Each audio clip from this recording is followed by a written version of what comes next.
ଆଜି ଭାଇ ଆକାଶକୁ ମୁଇଁ ଦୁଇ ଜଣ ଯାକ ପୁଣି ଥରେ ମାନ ଭାଇ ପାଖକୁ ଗୁପଚୁପ ଖାଇବା ପାଇଁ ପହଞ୍ଚିଗଲୁ। ଭାଇ ୟାଙ୍କର ଦହି ପାମ୍ପଡ଼ି ନେଉତି 30 ଟଙ୍କା ଆଉ ଖଟା ମିଠା ଗୁପଚୁପ ନେଉତି 20 ଟଙ୍କା। ଭାଇ ଖାଇବ ସତ କିନ୍ତୁ ଆପଣମାନଙ୍କୁ ଗୋଟେ ବାଧିବନି।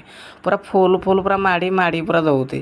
ଭାଇ ସର୍ବପ୍ରଥମେ ଖଟା ମିଠା ଗୁପଚୁପରେ ପୁରା ଫୁଲ୍ ଆଳୁ ପୁରା ଦେଇଦେଲେ। ଆଳୁ ଦେଇ ସାରିଲା ପରେ ତାପରେ ଥିରିନା ପାମ୍ପଡ଼ିକି ସଜେଇଦେଲେ। ପାମ୍ପଡ଼ିକି ସଜେଇ ସାରିଲା ପରେ ତାପରେ ପକାଇଦେଲେ ଚିକଟା ହେଇଥିବା ଆଳୁ ପକାଇ ସାରିଲା ପରେ ତାପରେ ଶୁଖିଲା ଲଙ୍କା ଗୁଣ୍ଡ, ତାପରେ ଜିରା ଗୁଣ୍ଡ, ତାପରେ ଲୁଣ, ତାପରେ ପକାଇନା ଷ୍ଟାଇଲ୍ ମାନେ ପକାଇଦେଲେ ପୁଦିନା ଚଟଣି ପକାଇ ସାରିଲା ପରେ ତାପରେ ପକାଇଦେଲେ ଟମାଟୋ ଚଟଣି ପକାଇ ସାରିଲା ପରେ ଭାଇ କେତେ ପକଉତି ପକାଇ ସାରିଲା ପରେ ପକାଇଦେଲେ ଫାଇନାଲ୍ ଦହିରେ ପୁରା ଧଳାମୟ କରିଦେଲେ, ପୁରା ଏରିଆ ପୁରା ଧଳା।